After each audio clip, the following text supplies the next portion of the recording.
Hi, everyone. Welcome to the show. Today marks the start of jury selection in the trial of the three men accused of confronting and shooting to death 25-year-old Ahmaud Arbery in February of 2020. Before I get into the details of the case, let me just say it is troubling to me that attorneys are out there at the courthouse already calling for a particular verdict before the trial even begins. I think it's bad for the justice system. It's bad for our faith in the verdict, whatever it may be. Now, this video is hard to watch. You see Travis McMichael and his father, Gregory McMichael, trying to stop and then eventually killing Ahmaud Arbery while he's jogging. Family friend William Bryan is behind filming it all. Bryan and the McMichaels were each charged with 9 counts, including felony murder. 3 men also face federal hate crimes in a separate trial expected to begin in February. To make matters worse, the prosecutor at the time seems to have tried to protect the men and has now been indicted for it. This is not an easy defense. It rests on a two-pronged approach, it seems, a reliance on Georgia's since amended citizens arrest law and arguing that they were acting in self-defense. The 1863 citizens arrest law was a real law that was on the books and was incredibly broad. It allowed any Georgia citizen to, quote, arrest another if a crime was committed in their presence or within their, quote, immediate knowledge. The McMichaels have said they thought Arbery matched the description of a man responsible for a series of burglaries in the neighborhood, and they were trying to detain him. Also seems Ahmaud had walked onto a home construction site a little before the time it happened, but taken nothing. The defense will also likely argue that Ahmaud was the aggressor. And it's hard to believe, but the reason the tape was released is that a lawyer for one of the defendants actually thought it would help them. So the video will make this a tough case for the defense. But the jury should evaluate the case without outside pressure from groups demanding a conviction before the trial is even underway. This is not the Arbery family fight. This is not the Brunswick community fight. This is not the state of Georgia fight. This is the fight of the United States of America for the people. I'm certain that justice is served in the person and the death and the killing of Ahmaud Arbery. Say his name. Ahmaud Arbery. Ahmaud Arbery. Say his name. Say his name. Next part. Justice has to be achieved for Ahmaud Arbery. We expect full justice for Ahmaud Arbery. Let's be clear. Justice here means one thing, a conviction. I'm not just talking about people expressing their opinions. I'm really talking more about the lawyers who should have a higher standard to let the case play out and let the jury make up their own minds. I believe this pressure detracts from the sense of a fair trial and could make many question whether justice was really served here. If the jury does convict, we should all want them to do it based on the evidence. That's why there's such a painstaking jury selection process in place. Joining us now to discuss is Gerald A. Griggs, an Atlanta area attorney and vice president of the NAACP Atlanta chapter, who attended a rally yesterday in front of the Glynn County Courthouse, where he told the crowd, quote, "We no longer intend to beg for justice. We demand it. We expect it." Sir, thank you for coming on the program. Appreciate it. So do you think that I am being unfair here in asking that attorneys not prejudge the case and simply allow the jury to decide based on the evidence? I think you're being a little bit unfair. Attorneys have a First Amendment right just like anyone else, and many of the attorneys that you just cited are advocates for their clients, so they have to be zealous advocates within the bounds of the law. The bounds of the law does not constrain them from being able to voice their opinion or the opinion of their clients. Well, I'm not suggesting it's against the law. I'm just suggesting that it's bad form, bad practice, that I would think, and also bad for the legal system, when lawyers are out there, and I mean this about any case, by the way, but because this is a very high-profile case that we'll be covering, I'm focused on this one right now, it seems to me it is bad for the legal system when prominent attorneys like yourself and like others are out there calling for a particular verdict. I mean, it feels like what you're saying is if the jury doesn't get this verdict, then they've gotten it wrong. And it just seems to me that's pressure we don't need on jurors in a case where it's already going to be really hard to find a jury. Well, I think that it's the incumbent upon the lawyers that are actually in that particular litigation to ensure that the rights of their clients are protected, just like we're protecting the rights of our clients. This is a very high-profile, highly polarized trial. It's also caught on video. So many people have decided the case. Now it's up to the judge and the litigants in the case to make sure they pick a impartial jury that's honestly seeking the truth.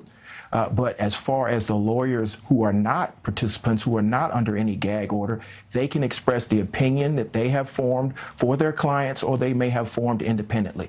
This is America, it's United States of America. Everyone has a First Amendment right. Just because you're an attorney does not mean that you shed those constitutional rights at the courthouse door. Many of those attorneys have not walked into the courthouse door on this particular trial.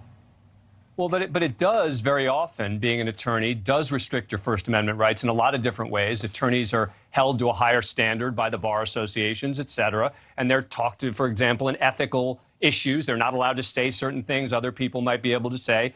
So let me ask you, rather than sort of talk about it theoretically, just ask about yourself. I mean, you are clearly demanding a conviction. Is that fair to say? I am clearly demanding justice, and they follow the law, the evidence. Simply going by the Georgia bar rules of professional conduct, I have not said anything that's untrue, nor have I tried to bias any litigant in the case. I am merely expressing my opinion and the opinion of my client, the NAACP. Right, and that position is that there ought to be a conviction, correct? That position is the video is clear, the motives of the individuals involved are clear on the body cam footage. The witnesses that we have previously interviewed are quite clear. This case is a horrific hunting of a man, and someone should be punished for that criminal activity. Now, if the jury finds differently, we will respectfully disagree with the verdict of the jury, but we are entitled to our opinion and our view of the facts and the evidence in this case. But I guess my only point is, and I'll give you the final word on this, my only point is that I wish that that opinion of the evidence would come after the evidence is in, rather than before. Your final word. Well, here's the problem. Here's the problem. There were 3 district attorneys who spoke and prejudged this particular case. So it took the NAACP, it took the family of Ahmaud Arbery, it took the citizens of Glenn County to even get us to this point. So to merely say that you would hold accountable attorneys who are advocates for their clients to a higher standard than the sitting district attorney who's now been indicted, that's an indictment on more of the system. No, I'm not saying a higher standard. No, I'm not saying a higher standard. That district attorney has been held accountable. She's now facing criminal charges for what she did. I'm not suggesting anyone on your side should be facing criminal charges. I'm just talking about the ethics of lawyers and simply waiting for the evidence to come in a case like this, because I think that this is, as I said many times, this is a tough defense. You look at that video, and this is a tough defense. I'm not saying anything otherwise. I'm simply asking you, as an attorney, whether wouldn't it be better if, rather than protesting outside, demanding a conviction, you simply demanded a fair trial, and that's it, and simply said, we want a fair jury? Because I would think if everything you're saying is true, if you find a fair jury, that you will probably end up being satisfied with the verdict rather than prejudging. Anyway, I said final word. I'm going to give you one more final word because I just took it from you. I appreciate that, Dan. And understanding who my client is and the situation that faces us in Glenn County, I believe that everything will be done appropriately. I'm a zealous advocate for my client, as other lawyers will be for theirs. We have merely voiced our opinion, which we're entitled to do under both the bar rules as well as the Constitution. Hopefully, they can pick a fair, impartial jury, and as soon as the evidence comes in, they will come to the same conclusion that many people in Glenn County, including the Glenn County NAACP and the state conference of the NAACP, have come to. And that's people need to be held accountable for hunting an African-American man who was unarmed and merely jogging through a neighborhood. Gerald Griggs, thank you very much for taking the time to come on the show. Really appreciate it. And I did give you the final word. Thank you. Thank you. Coming up, Donald Trump warning that Republicans will sit out the next couple of elections if his baseless claims about winning the election aren't investigated again. Now, a new poll suggests some swing state Republicans are preparing to stay home. Coming up. Welcome back. Some Republicans in Georgia now saying they plan to sit out the 2022 midterm election, according to a new poll. This is former President Donald Trump threatens to keep his supporters at home. According to the New York Times, an internal survey in Representative Marjorie Taylor Greene's district found that 4% of Republicans plan to sit out the 2020 midterm election because they don't think elections are secure. Another 6% of Republicans said they're unsure their votes will be counted. Greene has supported exhaustive audits of the 2020 election. This comes after the former president wrote in an email to supporters last week, if we don't solve the presidential election fraud of 2020, which we have thoroughly and conclusively documented, Republicans will not be voting in 22 or 24. It is the single most important thing for Republicans to do. Joe Biden won Georgia by less than 12,000 votes, and in the Georgia Senate elections, many believe that the former president's claims of fraud reduced turnout amongst Republicans, leading Democrats to win both of the state's Senate seats. In January's runoffs, Jon Ossoff defeated David Perdue by 1.2 percentage points. Raphael Warnock won by 2% over Kelly Loeffler, Warnock running for re-election in 2022. There has been no evidence of significant voter fraud found in Georgia or any other state. Georgia's Secretary of State, Republican Brad Raffensperger, who oversees elections, certified Georgia's election results effectively 3 times. The district attorney's office in Fulton County, which includes Atlanta, is even investigating the former president based on a phone call between Trump and Raffensperger.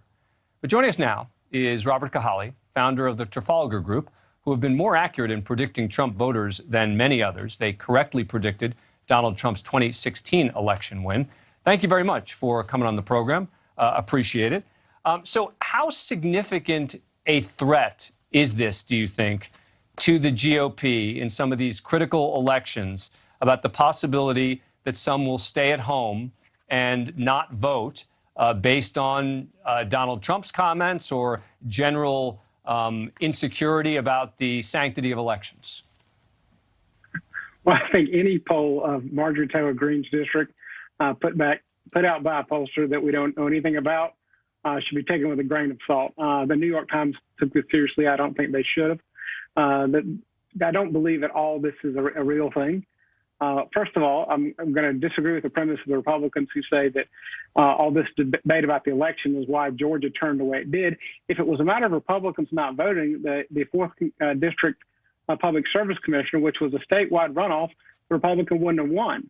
That election was a pure function, and myself and Matt Towery, the 2 most accurate pollsters in doing that runoff, both predicted that when the $2,000 got cut down to $600 and the Republicans came out lukewarm and the Democrats said give them the $2,000, that was the determining factor. Even Trump voters were going to vote for $1,400 more in their pockets. Biden campaigned on this issue. There were over 300 articles about Biden campaigning on putting the money in people's pockets. And if they voted for the 2 Democrats, they get Schumer, and that's what they get. So that's a misnomer. That didn't happen. That's not reality. People in Georgia know better. It's a national narrative that they like to push, but it's not real. So as far as people not voting, I mean, I don't think there's any reality to that. Again, there's no credible statewide poll anywhere that says this. There's this suspect poll that Marjorie Greene puts out in her district. So I don't put a lot of faith in that. And one of the things that Trump has said, and that a lot of Republicans feel, is address what were the problems. And a lot of people feel like the new Georgia law has addressed some of the problems. The biggest problem in the country that frustrates people is the unsolicited absentee ballots. And unsolicited absentee ballots are a problem wherever it happens because it opens the door for fraud. It's not a matter of, I'm not one of those who buys into some large national conspiracy, but what I do know is when a bunch of people get ballots who don't live there anymore, who have died, and everybody in Georgia, because everybody you talk to has a story about a friend, a cousin, or themselves who got a ballot for somebody who didn't live in the house anymore. But as you know, getting a ballot is different from actually taking the effort to then file a fraudulent ballot, right? Which of course is then punishable by prison time. Fraudulent ballot? You mean fold it in an envelope and put it in your mailbox so they don't require stamps? That's not an effort. Correct. No, you just gave me examples of people who are sent to where they don't even live anymore, people who are dead, et cetera. You take a dead person's ballot and you file it, that's voter fraud. That's a felony. Of course that can get you time behind bars. Right. Yeah, so my point is that, but all I'm saying is that there is a difference between sending ballots, applications, or even sending absentee ballots. No, right? there's a huge difference between applications and ballots. Do not suggest they're the same thing. They're very different. That's exactly the point I just made. Right. So the bottom line is that absentee ballots. Right. So the number of unsolicited absentee ballots, right? There were clearly some sent out, right? Unsolicited absentee ballots, but right. And then but that's not right. That's not voter fraud. That happens in every election. You know it better than I do. No, it does not. No, sir, it does not. In every state. No, sir. Most states do not have unsolicited absentee ballots. No, sir, that is not an accurate statement. No one's supposed to have unsolicited absentee ballots being sent out. That is not true either, sir. If you do your research, quite a few states have a permanent absentee Tell me list. which states. Wait, just tell me which states allow for unsolicited, so you didn't ask for it, absentee ballots to be sent out to people based on, and I guess your point is with regard to addresses that are no longer there, et cetera. But which states allow for that? You want to, start with Utah and Oregon have exclusive by mail balloting, and the ballots come directly in the mail. Michigan is another example. You get on what's called the permanent AV list. You automatically get an absentee ballot once you got on the permanent AV list. There are a lot of states. You should do some research on this. But that's a different issue from being on a list than just calling them unsolicited ballots, right? These are people who got on a list. No, sir. I said that for Michigan. I said it for Michigan. Utah and Oregon here's the reality. simply mail all the voters' ballots, like they did in California. I understand. Here's the thing. The debate about absentee ballots, right, is a fair one, is a fair discussion to have about we should, yeah. what should be the standards for absentee ballots, what shouldn't be the standards for absentee ballots. That, to me, is a totally fair discussion to have. That's not what Donald Trump is talking about. I'm not talking. You didn't ask me what I thought of Donald Trump. No, well, you asked me, Go ahead. You asked me did I think that poll was indicative of something that was a real problem among Republicans. Right. And I appreciate it. And so your answer to that is very meaningful to me, by the way. I'm not trying to minimize that. You know, your opinion on this is significant. And if you're telling me that you don't think it means anything, I think that's important. And I guess the most important question that I have is about Donald Trump himself, right? He has made comments saying that people are going to sit out 22 and 24 unless, and he's making it clear, his voter fraud claims are investigated more. And so that's my final question to you is... That's not the quote you actually just read. Right. So let's but that's not what you said. You just said that he is suggesting there needs to be some great national debate and some admitted there was voter fraud. It's the quote that you put on the screen was that he said it related to looking into it. And some would argue Georgia adjusting their law is looking into it. Right there, it says. He said if we don't solve the presidential election fraud of 2020. If you don't solve voter. All right. So basically, what he's saying is. Oh, so you're saying that if he knew. So you're saying if he knew what actually happened in Georgia, he would know that it's been solved, right? What I'm saying is it's not a matter of what. Here's the thing. What his statement was. I give him more credit than that. And we're not debating his statement. We're just suggesting. Well, you just said you wanted to talk about that. No, you said I didn't ask you about it. So now I'm asking you about it. No, but I'm saying he said solve. Now, your opinion of solve, my opinion of solve, and his opinion of solve might be different. But most voters, when they look at this, they consider the problem not some grand conspiracy. They don't like unsolicited absentee ballots. They don't like the way that things are counted without observers. So when you start working on voter ID, that's not election. You just told us that's not election fraud. You just told us that's not election fraud, and he used the word election fraud. I do not define. Okay, he said deal with election fraud. Some people would say preventing. Hold on. Some people would say preventing election fraud is dealing with it. Some people would say dealing with election fraud is diagnosing it. Some people might say that, but you know that's not what Donald Trump is talking about. This whole thing is not about what Donald Trump is talking about. Voters vote on public opinion, and most voters that we have talked to do not like unsolicited absentee ballots. I got that, but that's not. I understand, and again, I agree with you on a lot of that, and I actually agree. By the way, I agree on certain absentee ballot areas. I agree with toughening up standards in certain areas. That's not the debate. That the focus right now from my perspective, is are people going to sit on the sidelines? You're telling me no. No, You're telling me people are I going don't think to. there are Republicans are sitting on the sidelines in Virginia in 2 weeks. And I think that's a very important point. I think that you are twisting completely Donald Trump's words from the quote that he made to somehow make it seem completely reasonable. I am a pollster. I reflect public opinion, not the public's perception of what Donald Trump says. But if anyone perceives that to mean he's talking about absentee ballots, and he says, which we have thoroughly and conclusively documented, then they're not reading the sentence. I'm suggesting what the person who hears the statement sees as voter fraud. Voter fraud is some people perceive that things happened that shouldn't have happened. I mean, there are people who believe in machines that did it. Yeah. Everybody's perception is different. There are people who just don't like the fact that it took a week. So it's in the eye of the beholder. And I can only speak for what the public thinks. I can't interpret what Donald Trump means. Well, you just tried to. You told me it could mean 1,000 different things, and I'm telling you that yes, you did. You just gave us 3 different possibilities about what the word solve could mean, what the word fraud could mean. You just not in Donald Trump's mind. I have never done a poll that Donald Trump has answered, so I can't tell you what he thinks, but I can speak to a larger portion of the population. All right, fair enough. And you've done it well. Robert Kahali, thank you very much for coming on the show. Appreciate it. Absolutely. Everyone has a look-alike, a doppelganger. One guy who looks a lot like Brian Laundrie had a bad night.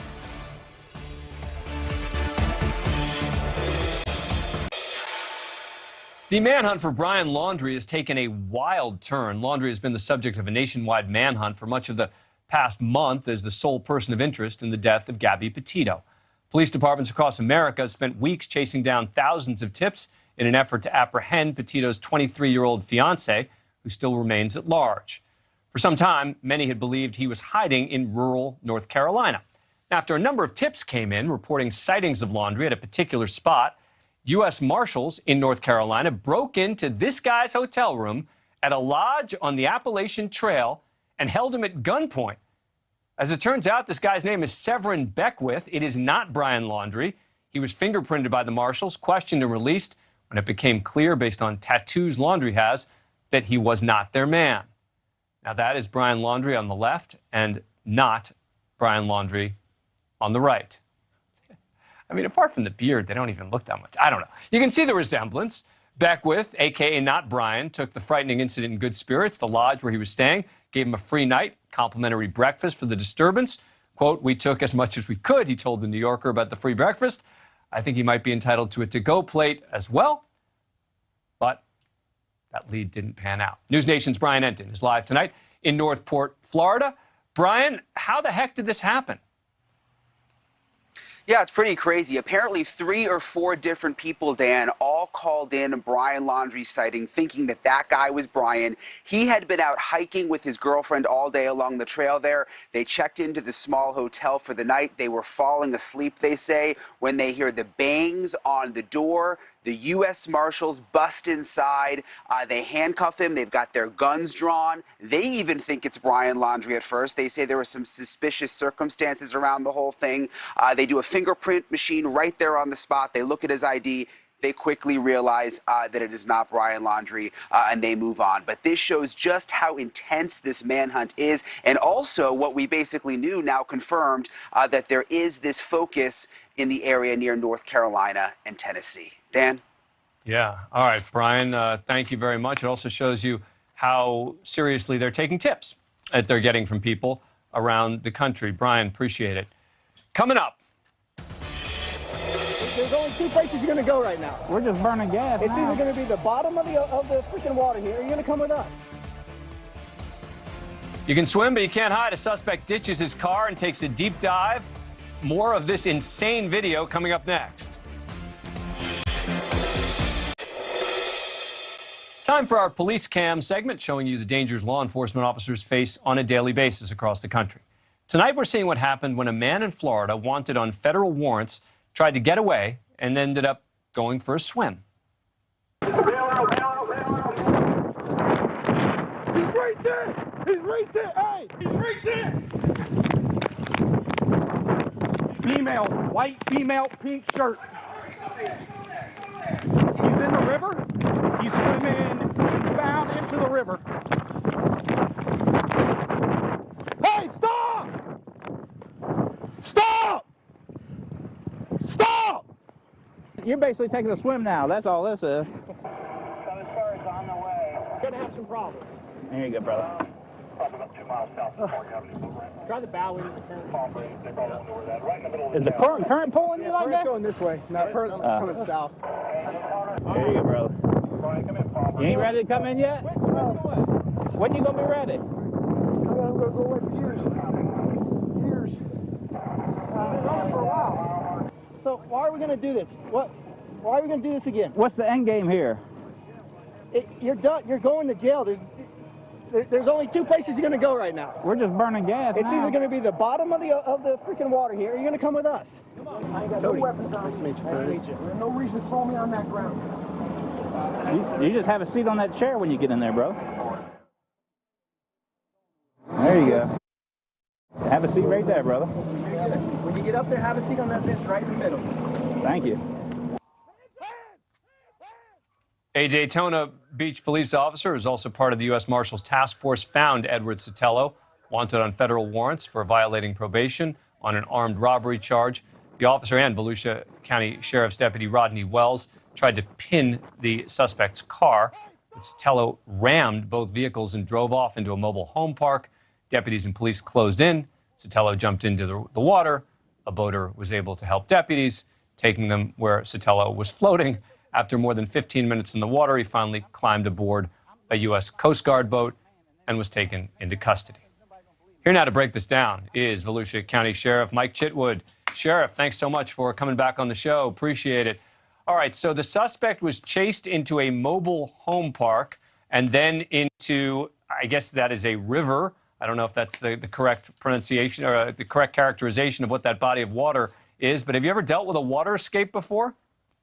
We have, Dan, and it's the Intercoastal Waterway, and I was impressed that he could tread water for 15 minutes. But, you know, here in Florida, we have things that go chomp when you get into water, and he's pretty lucky. Yeah. I mean, but, you know, he may be able to one step closer to getting his scuba license, but I don't know that that's gonna help him a whole lot. Now, the suspect, as you point out, he swam for at least 15 minutes. I want to play again the deputies here trying to get him to surrender. Let's listen.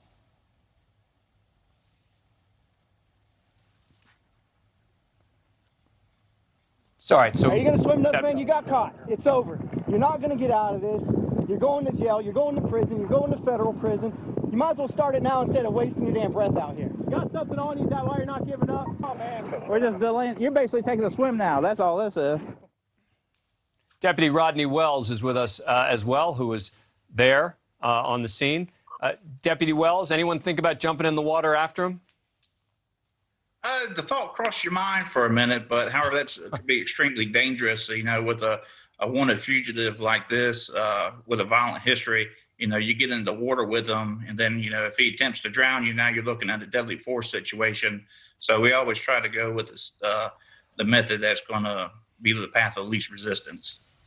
Yeah, and did it seem like he was trying to swim anywhere specific, or was he just trying to get away, Deputy Wells? He was just trying to get away. That's just sheer desperation, a last resort attempt, you know, to elude us. And I want to play, this is point 5, because the suspect apparently asked for a cigarette. I think I missed it on the first go-round. I want to play that piece of sound where he's then gets up on the boat and asks for a cig. If a cigarette puts this in, that's be the best cigarette ever spit. And then I'm going to lose my word as a man, and then nobody. Next time this happens, nobody's going to believe me. So trust me, I'll give you a cigarette to put it into this thing. Man of my word. And I assume you kept your word there? I did indeed. Sheriff Chitwood, there was also a woman in the car who was arrested on a drug warrant. You know, the thing that we weren't able to see was what happened with the vehicle. It sounds like it was a pretty dangerous situation before he ended up in the water. Yeah, he crashed into the Daytona Beach police detective's vehicle, smashed into one of our cars, led us on a high-speed chase. When he bailed and jumped into the river, the woman stayed in the car. She had heroin and paraphernalia on her. She was arrested and charged with that. You know, fortunately, nobody was killed during this chase. I mean, this guy, when you look at that full body camera footage, he was crashing into police cars. He was hell bent on getting away.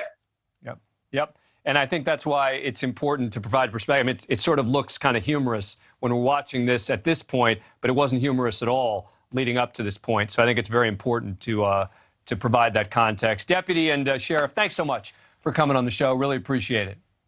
Thank you, Dan. Coming up, Representative Maxine Waters claims she was the victim of a Twitter hack that erased her tweets. But Twitter says we don't see any evidence of it. Today, after we called her office, she deleted the tweet about the hack. We'll get to the bottom of it coming up.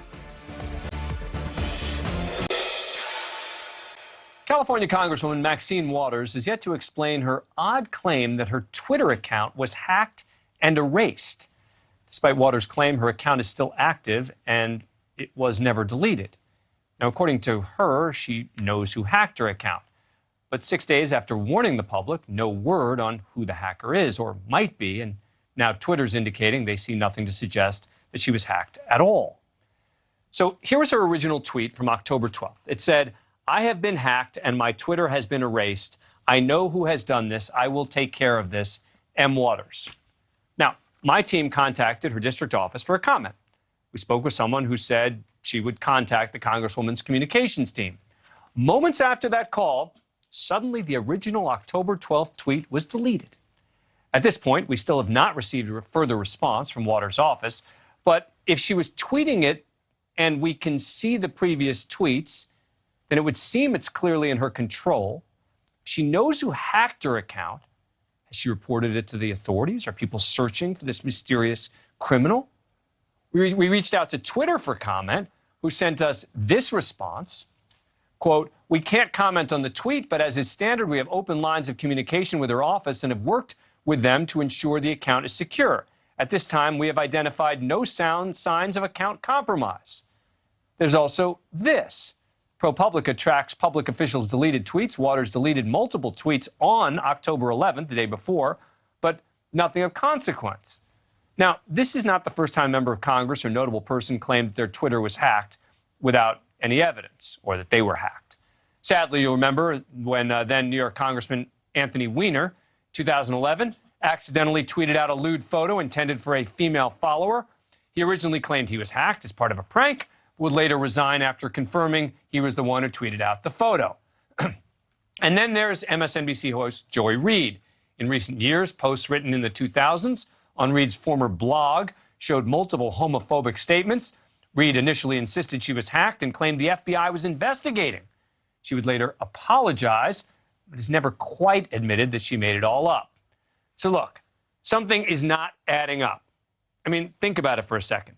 The alleged hacker got into a member of Congress's Twitter profile, but decided not to change the password and allow her to tweet that she was hacked. What's really puzzling is what she might have been trying to hide. I don't know, maybe someone accessed her account, but it seems pretty certain it wasn't hacked. Most importantly, as a member of Congress, claiming your Twitter account was hacked is a serious allegation. I think she has a responsibility to tell us more. But I'm not an expert in this area. Joining me is someone who is. Cybersecurity expert Jim Stickley is an identity thief, but working for the good guys. He's hired to perform hacks on corporations and warn them before the real hackers can take advantage. All right, thank you so much for coming on the show. Appreciate it. Speculate for me for a moment, based on what you know about how hacking can happen, et cetera, what she could possibly mean here based on what we know from Twitter, we know from her statement, we know from the fact that she didn't tweet for 6 days, but now has tweeted again. Is there any way to make sense of all of this? No. I mean, a short answer is no. I've tried. In fact, I was looking into this from like every angle, thinking, okay, well, clearly she had to base this on something. But literally, there's no law. The most confusing part, I guess, would be she posted this on Twitter saying she was hacked on Twitter. And she posted it to the account she claimed was hacked that had been deleted. Only all the tweets, there's no logic. It just doesn't, you're just going in circles. Right. And because if you I mean, the definition, as far as you're concerned, of being hacked on Twitter is what? Well, it would indicate that in most cases you would lose access to your account, or someone would be in your account posting on behalf of you or doing some sort of damage on your behalf. And there was nothing changed, nothing was done. She still has access. So I'm trying to figure out, like, what is the hack? Well, yeah, and if part of the hack was that someone had written a note and signed it M. Waters and it wasn't her, she would then tell us that, right? She'd say, oh, by the way, the person who said my Twitter was hacked and signed my name wasn't me. But instead, when we called today, she ended up deleting that tweet. I mean, yeah, I just can't figure it out. I think this is going to be more of somebody who was confused on how Twitter works. I think it's going to be, she looked at her account, maybe she couldn't log in or she couldn't see her posts, and she decided, oh my gosh, I think this is user error. So, Jim Stickley, it sounds like you're saying we got the wrong guest on this show today, because you're a cybersecurity expert and you're telling me that you don't think that there was anything involving cybersecurity that happened. No, here. You maybe should have had somebody from Twitter that can, like, teach people how to use the interface. That might have been a better use of their time. Yeah. I mean, but look, is there a way? What can Twitter know? I mean, for them to say that they don't see any evidence that it's been compromised, what does that mean? Yeah, well, I mean, normally, like, for example, if you log into Twitter from an account that you normally don't log into, they'll literally send you a message saying to the real owner saying, hey, we noticed this weird activity. Is this you? So they can detect when things seem weird. So for them to put out that statement saying, hey, we don't detect anything, that means that they're looking at it and they had to look and really investigate this, because that would be a really big deal. And they concluded that, yeah, it's the same person that's always logging in. It's still the same person that's always logging in. And so they saw nothing that indicated there was a change, no unique IP address, no unique location, no one coming from Russia or China, something like that. Well, but that's why, to me, and again, I'm now taking you out of your expertise, but that to me is why when a United States member of Congress talks about being hacked and you talk about other countries, et cetera, it's a big deal. It matters if a member of Congress has been hacked, right? I mean, that's the most, like, crying wolf on something like this is really dangerous, because right now, when there's so much really bad hacks going on out there, there's a lot of devastating accounts that have been taken over and things like that. So you don't want to have Twitter spinning their wheels on something that has nothing real. You want to be focused on, because I'm sure when she said that, the FBI was probably called. A lot of other people probably had to have their phones ringing with that kind of a claim. Right.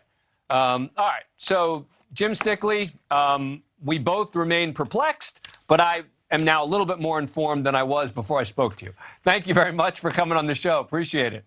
Not a problem at all. Have a great day. Coming up, Jon Stewart is back, and he's coming out swinging against the media by accusing them of doing exactly what he has done for years. I'm queuing up the clips in tonight's Mediaite Moments, coming up next. Time now for our Mediaite Moments, where we check in on the day's bias, buzz, and bull in the world of cable news and beyond. Jon Stewart made waves during a Sunday appearance on CNN in which he blasted the media's bias towards conflict and its obsession with Donald Trump. I think we make a mistake focusing this all on Donald Trump as though he's, I don't know, Magneto and some incredible supervillain that has changed the very nature and temperature of the United States. Calling out the media for treating Trump as a supervillain, because that is something that Jon Stewart would never do. Hello, Donald. I just want to say, if there's one hallmark to your presidency that I think we're finding the most difficult, is that no matter what you do, it always comes with an extra layer of gleeful cruelty and dishness. Stewart went on to call out the media for a particular type of bias. The media does a terrible job at de-escalation. Yeah. And de-escalation is the antidote to all this nonsense. And I don't mean civility, and I don't mean nonpartisanship. I mean focusing on things that are more urgent and elemental in people's lives, and really hammering away at those things. Stewart is, of course, right here that it would be nice in a utopian world where only the most elemental issues would be covered. Sadly, conflict is often what gets people to watch cable news to begin with. It's the nature of creating news where ratings matter. But lost in this back and forth is the fact that Jon Stewart is criticizing the media's irresponsibility and, in part, the bomb throwing, even though for much of the 21st century, he's been a world-class political bomb thrower himself. What storm, Mr. President? You'll find out. What the is wrong with this guy? Is this your Donald Trump impression? I thought this is how men dress now. I thought this is the president sets men's fashion, and this is, I saw the inauguration, super long tie, dead animal on head, boom. The reason I, Donald J. Trump, am exhausting is that every instinct and fiber of my pathological self-regard calls me to abuse of power. Look, you can like Jon Stewart, but you can also be able to say he can't pretend to be a comedian when he's largely doing the very sort of political media commentary that he is decrying. He likes to say, I'm not a news guy, and wouldn't it be nice if they didn't do what I do? But that's a cop-out. It's just too easy to just tell everyone else to do what I say, but not do what I do. I'm not an activist. I'm a comedian. That is our wrap-up of the day's media bias, buzz, and bull, our Mediaite movements. That does it for tonight. NewsNation Prime starts right now.